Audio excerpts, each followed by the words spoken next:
এ আবার এই কাচের চুড়িগুলো এভাবে কেন দেখাচ্ছে? কি সেটাই ভাবছো তো? আরে দাঁড়াও দাঁড়াও, জানতে হলে তো পুরো ভিডিওটা দেখতে হবে, তাই না?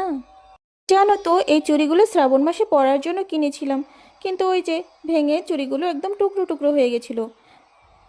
ভেঙে গেছে বলে কি ফেলে দেবো না? সেটা কি কখনো হয়? তো চুড়িগুলোকে আমি অফ ক্যামেরাতে জুড়ে নিয়েছি। তারপরে এই যে এই কাপড়টাকে সরু করে কেটে নিয়ে আঠা দিয়ে চুড়িটার উপরে লাগিয়ে দিয়েছি।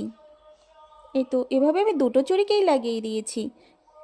এরপরে এখানে আমি বিভিন্ন কালারের কড়িগুলোকে এই চুড়ির উপরে সেট করে নিচ্ছি।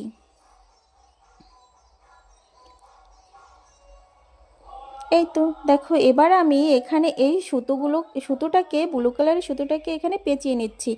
আর এই সুতো তো কম বেশি সবার ঘরেই থাকে, না থাকলে কোনো অসুবিধা নেই, বাজারে তো কিনতেই পাওয়া যায় 12 টাকা 15 টাকা করে। তারপরে এখানে দেখো আমি এই গোল্ডেন কালারের পাড়গুলোকে বসিয়ে দিচ্ছি এর উপরে।